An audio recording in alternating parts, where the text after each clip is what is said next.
All right, everybody, we're right back with episode number 18 and busy time for the NBA. We just got through training camp, and Sunday is when the preseason gets started.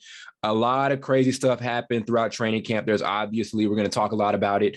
The Ben Simmons situation is still going on. So a lot of rumors out of the Philly camp and all of that. Then we also had a major extension with Michael Porter Jr. Getting a major contract. We're going to talk some more about that as well, and some other stuff here and there. You know, there's been Zion talk, there's been Lakers talk, a whole bunch of good stuff going on around the league. So we're going to get it all covered for you guys today, but do not forget to like and subscribe if you're listening to us on YouTube or watching us on YouTube, and download us if you're listening to us on Apple Podcasts and Spotify. We need those downloads. We need those subscribes, all of that good stuff. Yeah.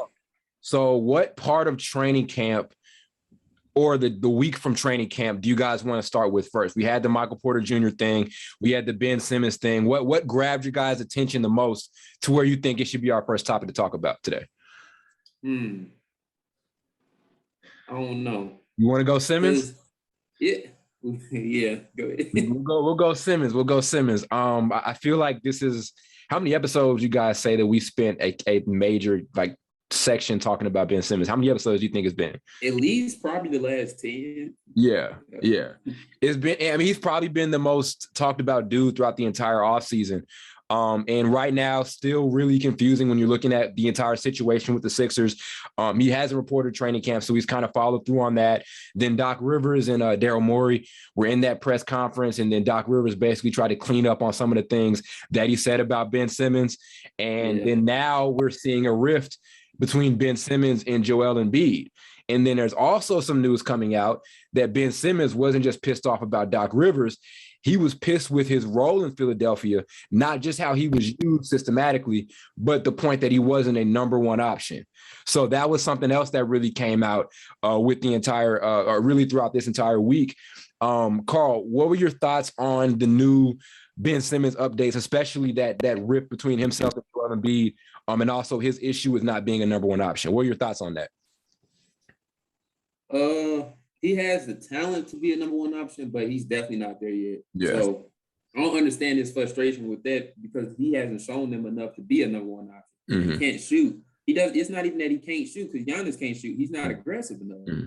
I think that's like the big difference from him not being a number one and Joel being the number one. Joel's aggressive for most part. Yeah. But I think Doc Rivers, that part was funny because he was telling the reporter, he was like, I'm in charge, so you can't talk, but I'm in charge. Yeah. So he was telling me, I never said, he was basically backtracking, but we all know he's two-faced in the situation. Yeah, he's definitely doing a bunch of backtracking. To your point about him being that number one option, I mean, it just comes down. Well, first of all, here's also the thing. With Joel Embiid on your team, like Joel Embiid, we talk about it from a skill standpoint. A lot of people think Joel Embiid is going to end up being one of the best big men of all time. And he's in his prime right now. He's coming off of his best season, or one of his best seasons. He stayed hurt too much, though. That's true. But then if you're Simmons, if I'm looking at Ben Simmons and I'm hearing, and I don't know if it's true that he thinks he's a number one option or whatever, that's something that came out. But you're not going to be the number one option on a team where you're with Joel Embiid, especially if you're showing an unwillingness to shoot. You know, I don't want to spend this entire time bashing Ben Simmons, but it's kind of like, how do we expect for you to be one and you don't play like one? And I get, we always talk about his role not being what it needs to be. Carl always talks about, and we spent the entire time talking about how we're not a fan of him in the half court, how they should kind of use him similarly to Giannis and all of that. But even with what you're doing, we saw Giannis being misused and used as a point guard. What was the difference? As Carl always said, he was aggressive. Ben Simmons just isn't aggressive. And like I said, I don't want to spend the entire time bashing him, you know, but number one option when you're on a team with Joel Embiid and you don't want to shoot, you know what I mean? It's just kind of ridiculous to me with it is kind of ridiculous. And it all kind of seems like it's an add-on.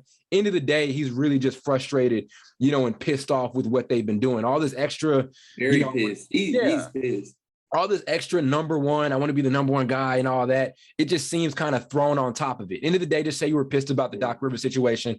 But the number one thing was probably the most notable out of training camp so far. Then there was also this thing.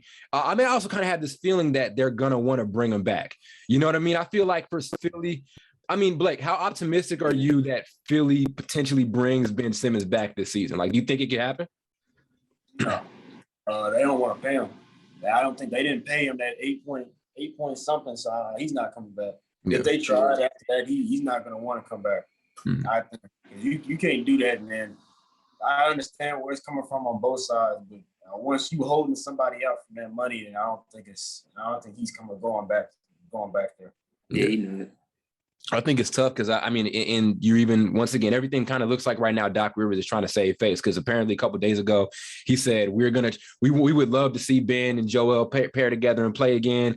And then there's he's so full of shit. I don't even mean to curse, but bro. Doc Rivers is turning into. I mean, there was even a meme that said Paul George chokes in the playoffs or whatever. And Paul George got like Ben Simmons and Paul George are the two most crapped on players in the NBA the last couple of years. And the common denominator, they said it was Doc Rivers. So I think, I mean, it's true. I'm not saying he made the missed shots and all of that stuff. No, I mean, but yeah, think about it. The way Tyronn Lue kind of used Paul George, he looked way more comfortable in that offense. Yeah, very true. Very true. So, I mean, it's like I said, it's just a lot of different crazy narratives, and at the end of the day, it just looks like Philadelphia is just trying to save face. I mean, I do think that because there is a world where Ben Simmons ends up coming back. I can definitely see that happening because right now, as we talk about episode after episode, his trade value is so questionable right now. It's ridiculous, right? Like what contender right out of training camp is going to want to give their guys up, to bring in, Simmons on this hefty contract? Like we're literally right through training camp. People are establishing their systems and all of that stuff.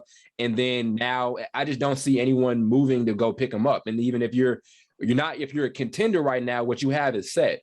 If you're a bad young team or whatever, or do you want to give up your assets to go bring back Simmons? And as we talk about for Philly, it doesn't make much sense for them to give up Simmons for a bunch of young guys, and a bunch of mid-level veterans or whatever. So I could see a world where they bring back Simmons, and maybe make things work. I mean, like I said, to me, Simmons' aggression is one thing, but to me, it's the system.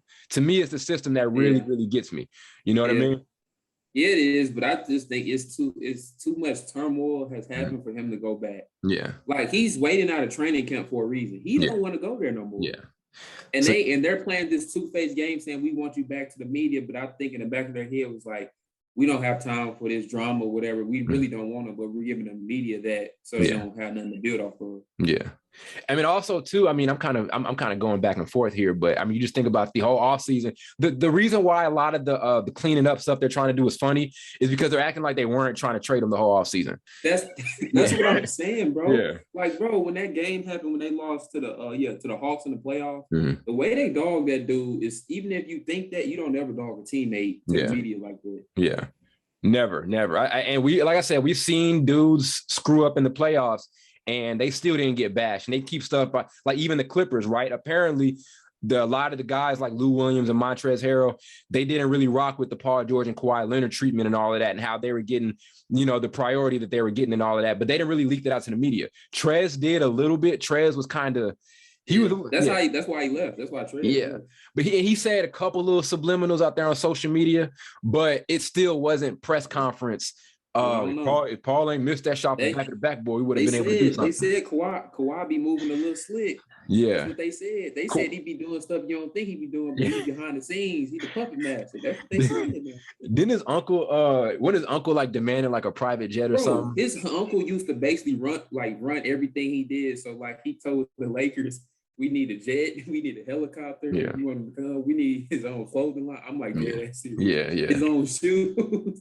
And then the Jeannie Buss said, no, fuck that. No, you're not coming. Yeah, it was funny to see that, and like you said, I mean, nobody. I didn't expect that from Kawhi, but then again, Kawhi is just a dude who's gonna tell the media what he has to tell them, and then leave it all alone. He's not on social media. It's funny to me seeing dudes you don't expect to do that type of stuff do it. It's funny as hell. But like I said, I think Philly is just in a really tough spot. Like even like. Let's say Simmons doesn't let's say you can't find a package for him right now. And there are some names that are coming right back up, but let's say you can't find a package for him right now. Let's say he just sits.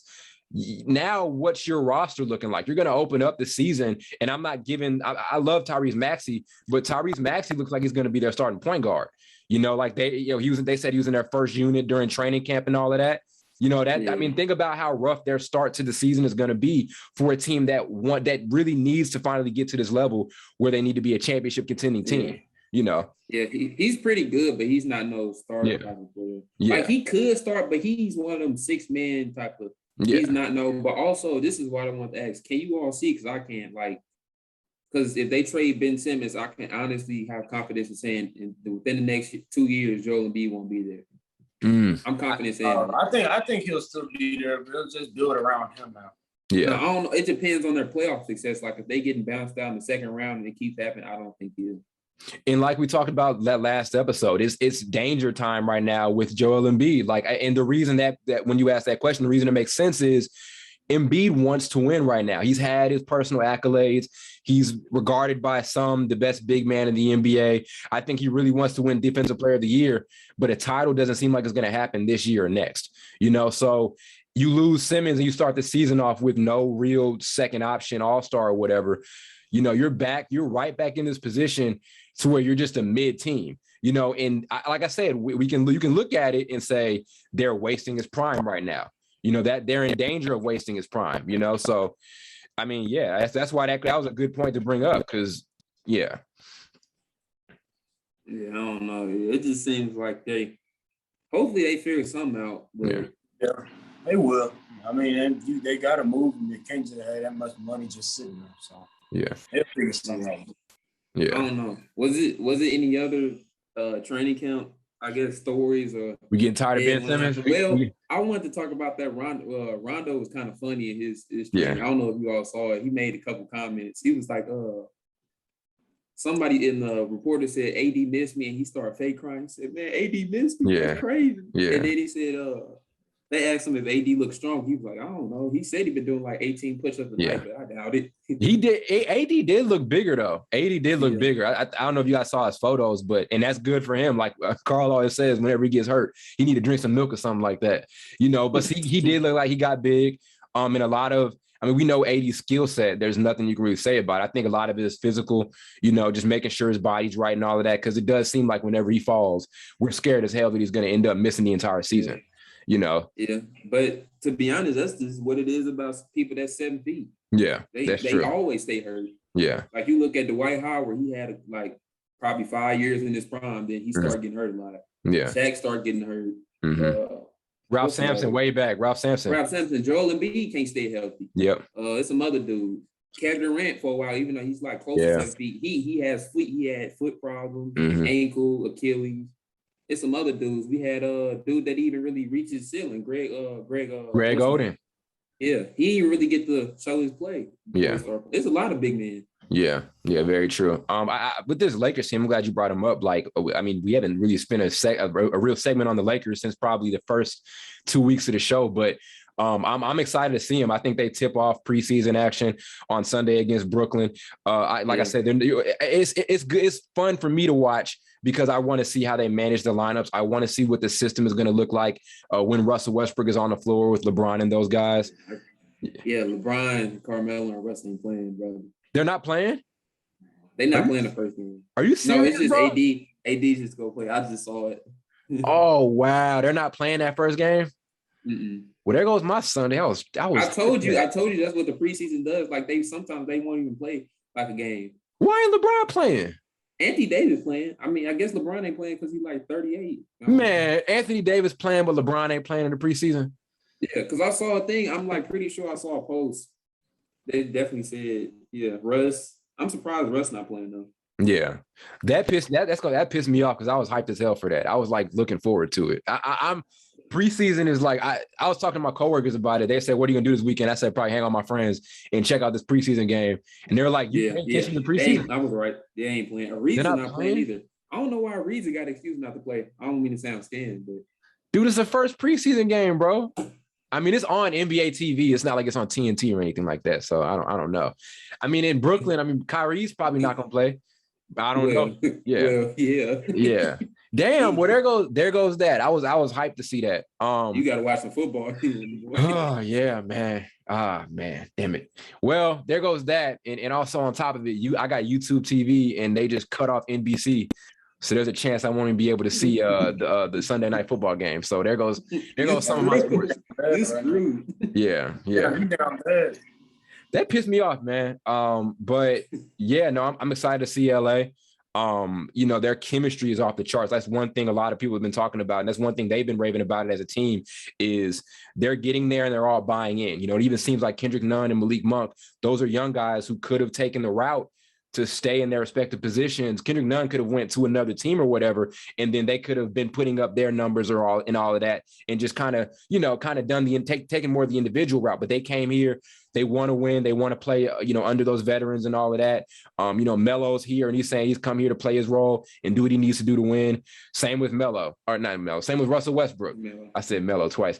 Same with Westbrook. I remember we had a debate about it a little bit a couple episodes ago, but it was about if Russ can fit with LeBron and if he's able to play that third option role, which I think he's more than willing to because he's done it. He's been able to take a step back the last 2 or 3 years. At this point, yeah. Yeah. But let me ask you this. What do you see, like, if you just had to guess, there's a lot of speculation about their starting lineup. Mm-hmm. Like, if you all both had to guess, what would be their starting lineup right now? Off the bat?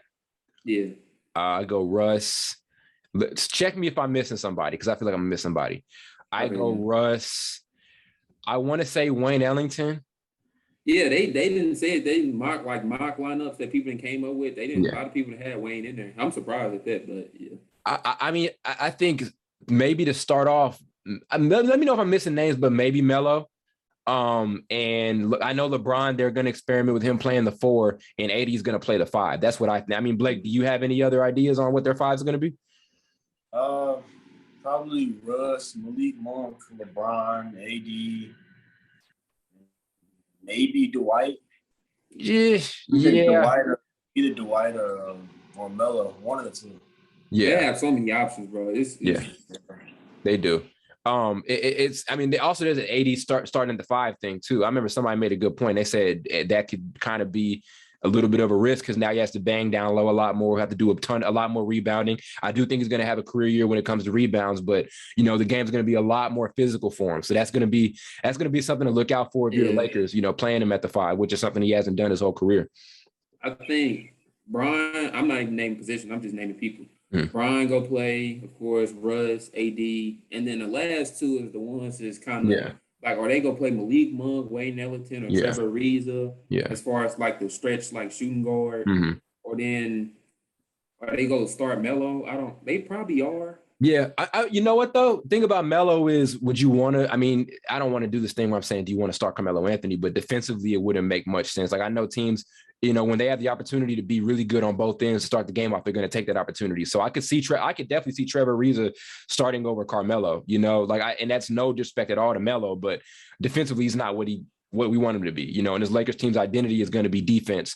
So it's going to be one of their identities this season. So I could see a world where Ariza starts. Malik Monk is a little bit of a question mark as a starter, because then to me, you kind of have to ask, if you're Frank Vogel, are you going to run? And it's not much of a concern because he's still going to be in the rotation. But if you're Frank Vogel, do you want to run with the young shooting guard who can be a volume shooter at times? Do you want to run with him as you're starting, 2-man over an experienced Melo and Trevor Ariza and Wayne Ellington or whatever? So yeah. I would probably choose Wayne Ellington. All the law, like the shooting guards, is kind of the taller shooting guards. He's probably. Would you say he's the best catch and shoot shooter on that team right now? Maybe. Obviously Melo and Trevor, it's close, but I think it's percentage. Kendrick Nunn's a good one, but Wayne. Oh, I forgot about Kendrick Nunn. I say Malik Monk probably. Yeah, I'm very interested to see what Kendrick Nunn's role is going to be. I'm very interested because remember, even in the bubble, he just didn't play in the playoffs. We didn't really see him till the finals, and he had a great that entire season for him was amazing. So lineups are one of the most confusing things sometimes in the NBA because it'll be a dude who will straight up hoop during the regular season, and you won't see him in the playoffs or whatever for whatever reason it is. So That's what Austin Rivers has been going through his whole career. Yeah. He get a lot of clock in the regular season, be balling out. Then in the playoffs, he hasn't played on the Clippers and the Nuggets. Or he'll ball out in the playoffs and will be and the team will move him away. You know what I mean? Yeah, trade him and let him walk. He played for the Clippers, Nuggets, and it's another team, New York. That's what. Yeah. And exactly. So that Houston. Oh yeah, Houston too. Houston. That's not. Yeah. And yeah, I mean, I'm excited. That's probably the team I'm most excited to see just in terms of how they manage the lineup. And I think too, I mean, you know, obviously with the Lakers, we talk about offensively, they haven't been what we've wanted them to be the last couple of seasons. You know, I mean, it sounds weird when they have LeBron James and Anthony Davis, but their numbers haven't really checked out offensively the last couple of years, even when they won that championship. And so now they just have more than enough pieces. They can stretch the floor. They can defend at a high level. They have a very complete offensive attack. They have that third option. You know, a lot of it's also going to come down to Russ's shooting. You know, if Russ isn't getting to his spots and he's not able to knock down shots, it's gonna have a negative impact regardless of who else they have on that court. You know, you need this big three to click big time in order for things to work. So, but yeah, I'm excited to see him play for sure, man. I'm very excited to see this Lakers team put it out there. I definitely think I was thinking about the other day, like as much as LeBron started off his career being on like bad teams, like as far as Cleveland, like his first 8 or 9, like his last 10, he done been on some great teams, bro. Yeah. Like I can't even use that argument no more. Him being on bad teams. Yeah. But I think this is his best team he's probably had on paper. On paper, for sure. I mean, there have been some great teams out there. You're talking about the Kyrie and Kevin Love thing, obviously Dwayne Wade and Chris Bosh. I mean, there were solid teams in Cleveland. Like, I mean, the 2007 Cavs are a 2K throwback team, you know, so maybe just because of him. They're only a throwback team because of him, though. True. He has some good. I know that sounds kind of stupid, but if he wasn't on that team, they wouldn't even. They would be terrible. Yeah, he had some good names. Mo Williams, I think, made an All-Star. I think everybody made like one All-Star team. Like Mo Williams did. He should have made no All-Star. Carlos Boozer, I think, made one. Did Carlos Boozer make one in Cleveland? Not in Cleveland, but in Utah, probably. Okay, and then they had one more dude. They had a lot of great role players though, like Larry Hughes. It was like some kind of like the Kawhi Raptors team, but it wasn't as good. But if that makes sense, it wasn't as offensive oriented, but they were kind of on that tier. Yeah, solid pieces, but not championship pieces. Because a lot of times we talk about those early Cleveland teams. They didn't suck. Like we act like they sucked. They were pretty decent. His first 3 years, they sucked. Yeah, they sucked. Yeah. When they started bringing in those role players, it just was that they didn't have the second option. But, you know, it's like kind of like almost like Luka now. Well, I mean, LeBron didn't have a Porzingis, but it's almost similar to a Luka situation, whereas Luka and a bunch of guys we perceive as like less than second options. You know what I mean? Yeah, I don't know. I'm gonna take that back though, because Mo Williams was cold. Mo Williams was cold. I'm trying to Ilgaskis, bro, was cold. Yeah, Ilgaskis that game. I'm trying to think. I feel like there was one more All-Star in Cleveland. You missing our St. Louis dude. Larry Hughes. Yeah. Larry Hughes. I feel like we're missing. He already said. Booby Gibson. He was. He did at that J. Yeah. He had some solid pieces there. Darius Miles, bro. I wish Darius Miles stayed on that team. Yeah, Darius Miles was shitting on LeBron when he first got there because he was like, look. You remember that interview? He was like, I don't think this is how he said it too. Yeah. I don't think how y'all can expect for an 18-year-old to come to the team and lead us to where we need to go. Wait, I mean, I would say it's the worst take of all time, but who expected LeBron to do what he ended up doing? That's what I'm saying. Like, you got to think, like, you a 30-year-old, you on the team, or 20, however he was. Yeah. 18-year-old coming in, you think I would think the same way. LeBron had like his first commercial before his first game too. Like, okay, Mikey Williams, that's going to start becoming normal again too, because Mikey Williams has like a 2K commercial now. I don't know if you guys saw it. So that's going to start coming back, especially with how the NCAA is going to somewhat start paying their players now. But yeah, man, all in all, LeBron's got a squad this year. Only thing stopping him to me is health and Russ's jump shot. I think that's all it's going to come down to. I mean, all he needs is that mid-ranger. That's all he really, really needs if we're being honest with each other. So that's just funny. You say another dude jump shot. Yeah. How far they could take him. There was also an extension. Michael Porter Jr. extended. Now all the news says he's making $207 million over 5 years, I think, and that's $40 million as we see now. But it's not until there's like he doesn't make that. It doesn't kick in until he makes, I think, an All-NBA team. Right now, I think it's around $34 million. I think is what the money is right now. Still a max player, but the $207 million or that $41 million per year or something like that, whatever that number is, that kicks in when he makes an All-NBA team. Blake, do you think the payment on Michael Porter Jr. was premature, or do you think it was a good investment? in terms of his stats, I don't think he's really proven that he's worth that $200 million price tag. I remember I was talking to you about it, and I remember you said it was off. I think it was based off of what, his upside. Mm-hmm. Based off of upside. So I guess that's what they're going off of. That's kind of a risky thing to kind of bet all that money on. But I mean, they have faith in him, so we'll see what happens. See if he lives up to it. Yeah. I feel like the story for Denver this whole offseason was just how much faith they have in their young core. You know what I mean? Like, we talk about paying Aaron Gordon that much. People were talking about that contract. We talked a little bit about that contract. They paid Jokic a ton. Obviously, we know he's worth that money. There's no doubt about that. But I mean, Carl, do you kind of agree? Like, do you think it was the same type of thing where it was an overpay? It wasn't an overpay in terms of upside and talent, but in terms of play right now, it was. Because I feel like this is a season for him to show that he's worth that money. Yeah. So they should have probably waited this year because Murray isn't going to be playing, so he's going to get more time. So they should have just waited this year to see how well he'll play in that role they're going to give him and then pay him. Yeah. Yeah. You know what I'm saying? There may have been like I'm not sure what the specifics on the contract is, because I don't know if they were going to extend them by that much. They no, they didn't have to, because his rookie contract had like another year and a half on it. Okay. Because rookie contracts are pretty long for what they are. Yeah, true. That's very true. Yeah, no, I mean, and we had this same conversation last year. I mean, we weren't doing the show, but that we had this conversation about John Collins. He had a really good 20-10 season. Granted, they were bad that year, but it was a 20-10 year. He wanted the max, and they weren't really ready to give him that money, and he was kind of getting circulated around in trade rumors. But we've seen teams either take the approach to where they're willing to pay a guy that much money up front, or they're going to wait a little bit. And we saw with ATL, they waited on it, didn't pay him the max. Now I think he's making just under the max or whatever, because they just extended him, I think, this offseason. So, I mean, it kind of goes both ways. Me personally, I think his numbers last season were unbelievable. Almost 20 a game. The shooting splits were off the chain.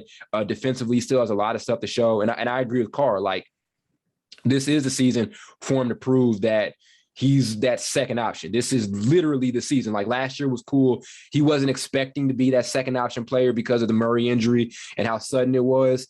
This season, he's got to show it. You know what I mean? And it's not a make or break year for him, but it can look bad if he doesn't end up showing up in that role. And I don't have much worry about him showing up in that role. I think he's more than willing. I think he's more than able to come up and put up insane numbers and build off what he did last season. You know what I mean? I just really want to see those strides on the defensive side of the floor. Big time. He's kind of been a liability a little bit on that end. But I think he'll show that he's worth it at the end of the day. Do you guys think next season we could see MPJ be either an all-star or an all-NBA player? Do you think that's something that can happen in the Western Conference? I say maybe all-star, but not all-NBA. Not yet. Yeah. See, it's vice versa for me. I can see all-NBA, but I don't know if I can see all-star in the West. That's tough. Yeah. Because I'm not even naming position players, because with the all-star name, they just be picking people sometimes. It's not even really position. So you got LeBron, Russ, AD, Kawhi, Paul George. Kawhi's not gonna be there though. That's a name. That's. No, I'm saying for next year. Because you said next year for the question. I'm just saying next whatever. But yeah, you got players like that. You got Jokic. See, I don't know. In the West, I don't know if he can make an all-star team next year. Dang it, I said next year. I mean this year. I keep thinking. My bad. I'm forgetting the season starts like in a couple weeks. So I was just basing off how you said it. But this year, he might sneak in there this year. Yeah, I can see it happening. I don't know why. I keep thinking the season ain't starting till. That's how much I love basketball. I wasn't even expecting it to come up on us this quick. LeBron ain't playing, so dude, that pissed me off, bro. But yeah, no, I think he could put together an all-star year this season for sure. With Kawhi, being a guy who's not going to be here. Clay's Clay's not going to be there until January, because I think he was pushed back from Christmas Day to January. And so by that time, we're pretty much going to know who's an all-star at that point. So yeah, I think he can do it, and to me, it's not a matter of what he's going to be able to do on the offensive side of the floor, but like I just said, it's about his defense as well. I also want to see if he can make strides as a playmaker. You know what I mean? I like to see if he can do that. I like to see how much he can add on to what he already has right now, but we're looking at a dude who I think within a couple of years can be a top 10 player. I don't think people grasp how good MPJ really, really is. He's a tall scorer, and if he would have been healthy at Mizzou, and if he would have been healthy in college, this is a dude who could have easily been, quite possibly, a number one overall pick, maybe, you know what I mean? If he was healthy the entire time. So, he's really good. And I think next year is going to be a big, big year for him. I don't think he's going to have much trouble at all, adjusting to that first option role. I don't think he's going to have, or second option role. Yeah. He's like a split in between Melo and KD to me, if that makes sense. Yeah. Like as far as height and be able to shoot, like he has some similarities from KD, but he isn't all the way KD with dribbling skills, but he has some Carmelo type of post moves too. Like the herky jerky. Yeah. He's just shifty. Yeah, very, very shifty, very shifty. I mean, what do you guys think this Denver team? Does anybody know the timeline on Jamal Murray?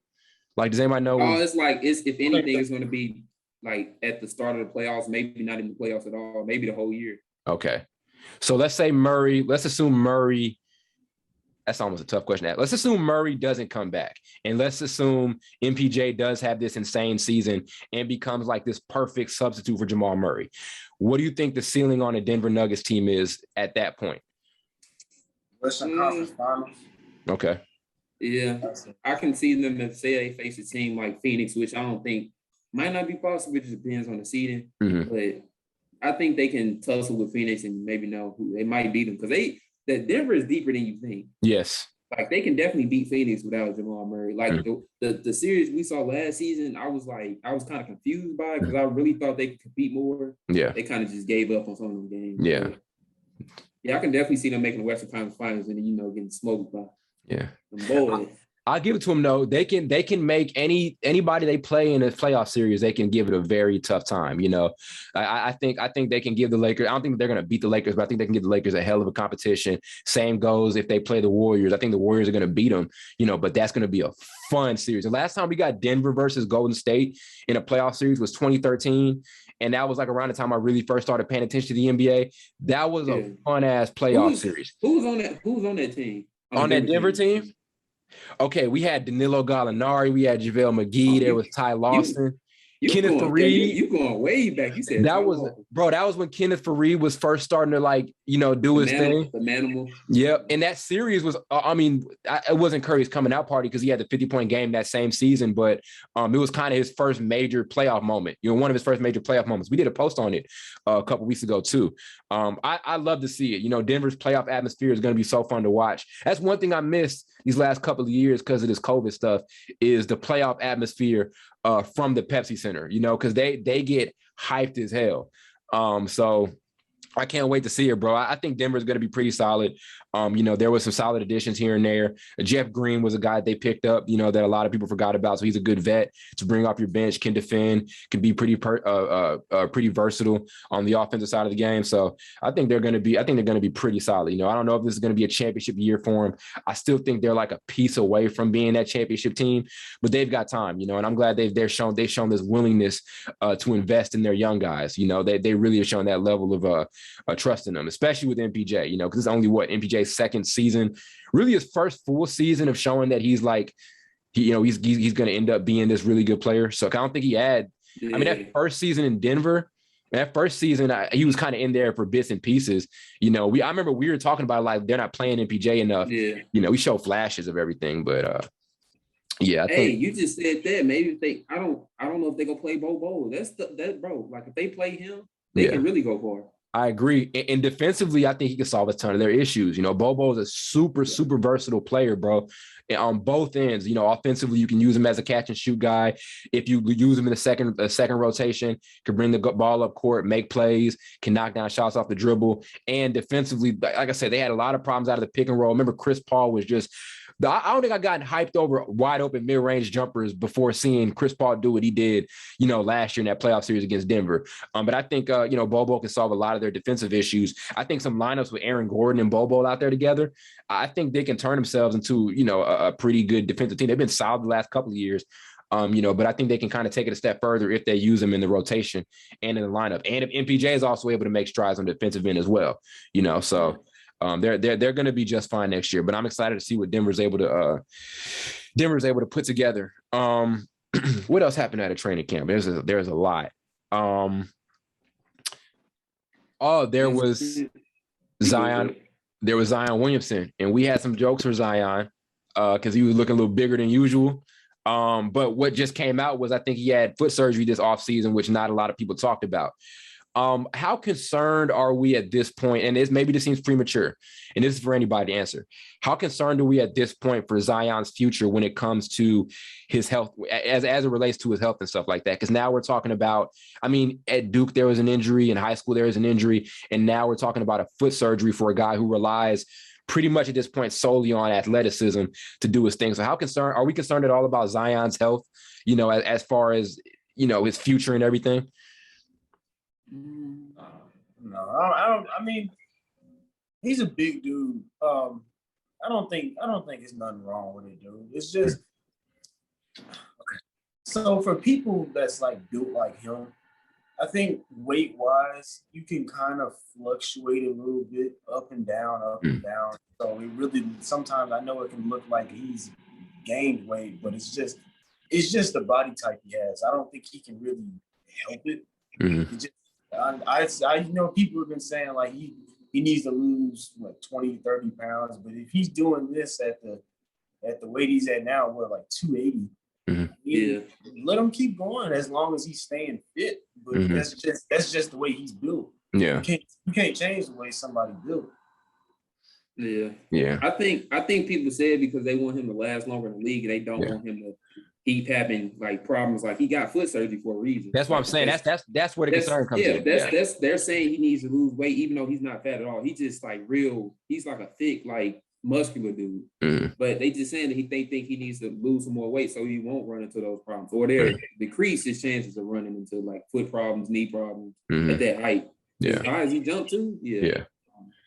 I hope this doesn't turn into another shortened season. I don't know how much you realize how much New Orleans, like their progress and everything's been stalled. Like that first season, his rookie year. I mean, Blake, we talk about this all the time. He would have been rookie. I love Ja, but he would have been rookie of the year if he was healthy that entire season. Yeah. And I love Ja. And Ja is one of my favorite players, but he would have been rookie of the year.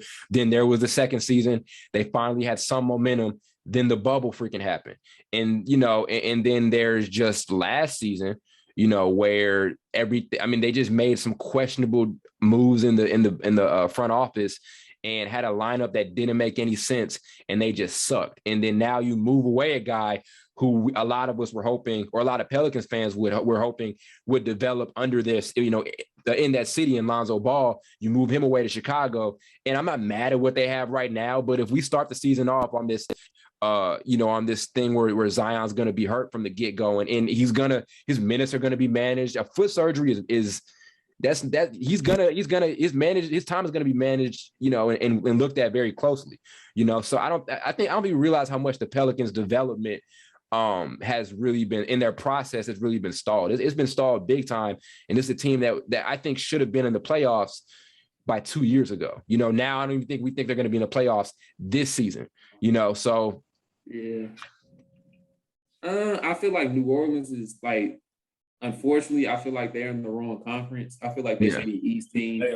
Yeah. They play like an East team. Just kind of soft offense, nothing really on the defensive end, but just a lot of offense with no defense. That's really what the East is known for.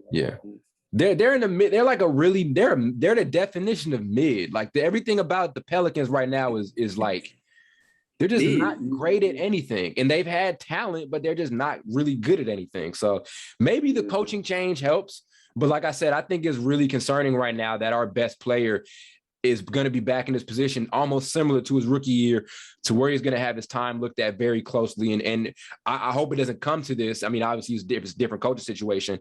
I hope it doesn't come to it, but are we going to see him getting pulled out in times where he's in rhythm, and that pissed him off his rookie season, and that could end up hindering his time in New Orleans, right? That pissed him off his rookie year. If that ends up happening again, where he's on like a 6-point streak, and they take him out and put him on the bench to rehab or whatever, or to manage his clock, that's going to piss him off. And he already, I don't think, wants to be there in the first place. So I mean, the Pelicans situation is just really, really weird for a team that I think we should have been excited about for some time, and now it's all just kind of coming. It's becoming a hodgepodge of a lot of different stuff, So I don't know, man. I think they're just one of the more confusing teams in the NBA to gauge right now. I hope Zion's able to stay healthy because, Blake mentioned he's a dude that could end up becoming his all-time great and end up potentially becoming one of the all-time great scorers in the NBA with how easy he's able to put the ball in the hoop. So hopefully, hopefully they're able to get something going, but the injury thing so early, can be so early into the season can be a little concerning, so we'll see what happens with him. But it's pretty weird to look at right now, honestly. Because technically this past season was his second season because of the bubble. Bro, he averaged 27 points in the second season. Yeah. Like that's some LeBron type stuff, bro. I don't think. And Kevin Durant, that's like some LeBron and KD, Melo type stuff. Yeah, very, very true. And the splits were off the chain, and we want to see if he's able to come in and get a jumper. And they've got good pieces, but it's just not. It's not anything, as we said, they're in the wrong conference, right? Like, obviously they're a Western team, but this isn't the conference for them to be this mid. Like, as long as they're going to be this mid, it's just nothing's really going to come of it. You know what I mean? But who knows what happens? Hopefully something's able to come together, with this group. Hopefully they're able to surprise some people. But I don't know, man. I think it was kind of disappointing. And like I said, he did look much bigger than what he did before and all that. And I think it was directly correlated to the point that he did have that foot surgery, and that could be a little concerning for a guy who relies on as much on athleticism as he does, so hopefully it all comes together for this team, man. Yeah, let's see. He a football player playing basketball. Yeah. It's kind of obvious. Yeah. Pretty damn good at it too, bro. I mean, he just made an all-star team last season too, right? Mm-hmm. Yeah, man. What other dunk contest next? Him and Ja. That's the only two people I want to see. Ja said he need a meal. He said he need a meal. I'll give it to him. Hey, get the commission on the phone. We need to give it to him. Is he even? Ja, I mean, is he even? I got to see Ja in one, but is he like? I gotta see it because it's like, are you that special of a dunker to where we gotta give you? Is he? No, he is. It's just Zion dunks with more power, but he is. But then it's like I feel like it's like the NBA to get John to this dunk contest. We're gonna need some major incentive. Is he that good of a dunker for that? Like as compared to everybody else in the league? Did you see him in college? True. I mean, but is it dunk contest stuff though? Yeah, dunk contest is different. Yeah, I want to see Obi Toppin. Oh, he was in it. That was terrible. Yeah, but I think, if speaking of dunk contest, I think they need to get rid of it. I've been disappointed. For the last 5 years. Ever since Zach Levine. No, that's just because nobody's being creative anymore. It's nothing else. But that's what I'm saying. It's nothing else to do. That's what I'm saying. They need to. It's a lot more they can do. But I remember we had this argument before, and I think one of y'all brought the point up that just because these are NBA guys don't mean they're the best dunkers. As it makes sense. It's so much, dude. It's so much other stuff you can do. Yeah. But everybody just they want to do the same. Either they want to do the same thing, or they want to bring back stuff from 20 years ago. There's no originality. Yeah, they do that. The mimicking That's so stupid. They put another dude's jersey on and do the dunk. I'm like, isn't that taking away from the whole point of a dunk contest? Then there's the props. The props piss me off. John Collins, I almost didn't like John Collins because I don't know if y'all remember that airplane thing he did. Oh yeah, that was horrible. But one of the worst winners I saw was Jeremy Evans. That was bad. But y'all gonna hate me for this, but I don't really care because I watched it. I was back home and I saw it. Oh, Blake Griffin. Yes, I was like, are you kidding me right now? Because he jumped over a car. The way they were reacting to it, and it was so commercial. It was so like it was such an advertisement, bro. Like it was clearly. Yeah. Do you think that the Dwight Howard dunk was kind of weak that he won off that? He just did a simple tomahawk from the free throw and just threw it in. He didn't even dunk it. I think the point that he jumped so high and that he was a big man is what got a lot of people. I think that's what it was. But to me, it's not a dunk if your hand don't touch the rim. That's not a dunk. I think all the points were off how far he jumped. I think that's what the points were off. He got up. He got up. Hey, remember when he brought a 14-foot rim up and he dunked at the same time? That was JaVale McGee. Yeah. That's JaVale. Yeah. JaVale's pretty good big man dunker too. There are so many guys who didn't win and had the best dunk like in the first or second round or whatever. Yeah. Aaron Gordon should have won. Speaking of NBA needing to change stuff, there was the rule now that out of bounds plays aren't allowed to be reviewed under 2 minutes. Am I right? Am I right about that new rule or anything? Mm-hmm. What are you guys' thoughts on that new rule? I feel like I'm a little bit torn. It's stupid. I can't wait till they get in the game and they try that stuff out. Then they see how stupid it is. If the NBA wants to eliminate, because the league right now with the technical fouls, they're soft on technical fouls. To be honest with you, they're a dude can't even talk trash, mug a dude, and he's gonna get teed up. So they're gonna piss a lot of guys off. That last 2 minutes, we're probably gonna see the most ejections like in the late fourth quarter ever now, because the ball is gonna clearly be off on somebody. They can't review it. Some coach did something stupid and used all his freaking challenges up in the first 3 quarters and all of that. Yeah. First of all, I hate that challenge stuff, bro, because you only get one a game. Yeah. What's the point if I only get one? If I win my one I use, I should get another one. Do you get one, and if you lose it, you don't get any more during the game? Yep, you get one period. Like if you use it, period, whether you win or lose, that's the only one you get. I'm 100% sure. Let me see. NBA. Let me make sure here. NBA challenge. They should do like the NFL, bro, where the NFL gets 3. The NFL gets 3 of them or whatever, and then you get like some rewarded to you. Yeah, it's so complicated. I don't even feel like reading off right now, but it's. I mean, there are 2 sides to it. There's one. It's clearly like. I feel like sometimes when we're watching these games, don't lie, we be getting on the phone and we be like, they need to hurry up this replay stuff because it's pissing me off, because they do take 100 minutes. Why they take it so long? Wasn't there a Suns game where wasn't there a game in the playoffs where it went on for like basically another hour or something? It was versus the Clippers.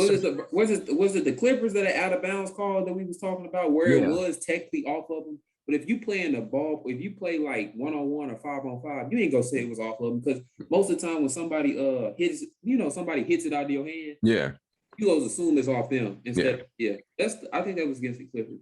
But it's the time that it took. It added like another like 30 or 40 minutes to the game. So I mean, I feel like we complain about it, and so I feel like from one side I'm gonna be mad, but it's one of those things. I feel like it's one of those things where if your team needs it, you're gonna get pissed. Like sometimes your team is gonna need that replay, and like I said, probably your coach made a dumb decision and decided to use his challenges up in the first 3 or whatever, and now he can't do it. But it's a weird. It's almost like I almost don't see the point of the coach's challenge now, because it's like, okay, we gave it to you. Yeah, you got it, and now you can't use it. So there's so many restrictions on it. It's like, why is it here? And wasn't it just getting tested like 2 years ago? Like it's like there's almost no use for it. I'm torn on it, because on one side I do think it's going to speed games up or whatever, because I hate games getting extended over BS. But if my Wizards are down against like whatever Blake's team is, and let's say Trae Young hit the ball. We know the Wizards gonna be down a lot this season. Oh my God, here we go. They're gonna be losing a whole lot. But let's say Trae Young hit the ball last, and we all see it. And let's say Wes Unseld Jr. just doesn't have a timeout or doesn't have a coach's challenge left. I'm gonna get pissed off. I'm probably not gonna talk to y'all for about a week. So it's one of those things where you can't have it happen to one of your favorite teams, But I see, for ratings, I see why, because I know those late game calls and all of that, and the replay pisses people off. Like I almost sometimes want to break the TV when I see freaking Steve Jabby on the screen. Yeah, bro, that's a dumb job he got. Yeah. But I think the call they call aren't right. What is him saying that helped the situation out at all? It doesn't. And then he never agrees with Jeff Van Gundy. Like Jeff Van Gundy argued with him. Man, don't get me started with them. I think they need to get all day. I'm getting sick of hearing them. I don't agree, bro. I don't agree. All of them. I keep Mark Jackson, but I'm getting tired of hearing Mike Breen too. I've been hearing that for 15 years, bro. You don't like Mike Breen? I like them all, but I get tired of it. Because I don't know. Who's your favorite play-by-play? Marv Albert.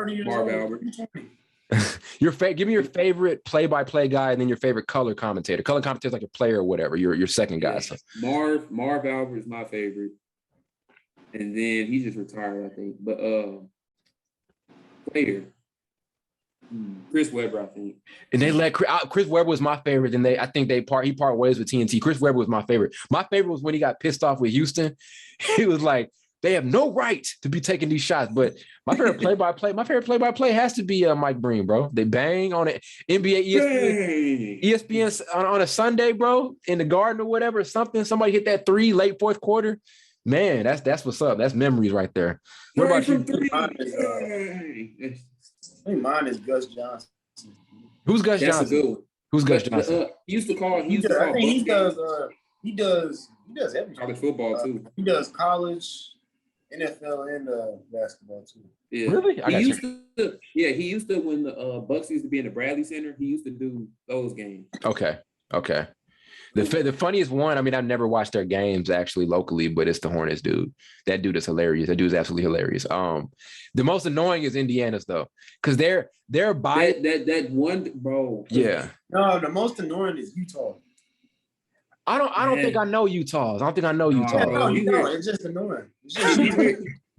If you hear the Pacers, dude, because we from St. Louis, so we get a lot of Pacers games. Yeah. If you hear that one dude talk, bro, he act like he knows the game so well. And they get so, I mean, he does, but because he played, but he gets so, the bias is like a dude to clearly do. It'd be the other team, and they clearly did something that's right crazy or whatever. Yeah. They say Damian Lillard coming to town, he hit a shot. Well, he's not supposed to hit that shot. Yeah. Like what? Or he'll be like, he'll Damian Lillard hit the shot. He'll be like, Damian Lillard hit like 5 threes in a row. Then he'll shoot a half court shot, and he'll be like, we'll take that. We'll take that. Like, no, you won't take that. He's gonna come back and do it again. Just keep just keep letting him shoot it. He won't keep making them. Yeah, like I don't want. Yeah, nah. He I can't stand that dude. I can't remember his name because I've been watching. It's not worthy. It's not even worthy to remember his name. He played. He was a hooper too. What I'm not even gonna throw myself for a loop thinking about his name. A Golden State's guy is hype as hell too. Toronto dude. That's the dude with the screechy voice, isn't it? Yeah. Yeah, he's funny. Kyle Lowry. Yeah. But man, I'm all in all. I mean, is there anything else from training camp? I think we probably spent the whole episode talking about training camp, but is there anything else from training camp that stood out to you guys? Yeah. No, that was about it. Rondo was funny. Yeah. Zion looked like Bob the Builder the way he was walking up there. Stage. I mean, I think it was just cool seeing some guys in newer jerseys. Like I think seeing seeing Kemba in that Knicks jersey was cool. Yeah, and then it's gonna. I mean, and the thing about that was you just don't realize how much guys around the league value Derrick Rose, bro. Like you just don't realize it. Like him saying D Rose is the reason he wanted to go down there, and I mean, just the whole thing about how Derrick Rose has been able to reinvent his career after the injury and all of that. And he's still a very effective player. Like if he's a free agent, right, he's getting picked up within 2 days or whatever. You know, like anybody could use a Derrick Rose, but for him to become this guy who's probably the most relied upon veteran in the NBA. I mean, it's just amazing to see. He's going to have a ring within, I think, the next 3 or 4 years. Like, let's say, something with New York doesn't work out. He's going to, I think a contender is easily picking up Derrick Rose, bro. I think so. It may be sound a little extreme right now, but it's there are situations to where a team will want to get a vet. A contender would kind of need a dude to come off the bench and get him a bucket or whatever. I think I'm a karma guy. He's done so much good for a lot of young guys or whatever. I think it's going to come back to him, and I think he's going to end up having that championship at some point. So that's true, but normally when old veterans veterans do that, some like they're so like not lucky, something happens to where they don't win. Yeah, I've seen that a lot. Yeah, Tracy McGrady was one. Yeah, he tried to get on San Antonio. He tried to sneak on there. He tried to sneak in there, and they tried to get him in the last minute of that one game. He snuck in. Yeah, Nobody thought he was on the team. I didn't know. Yeah.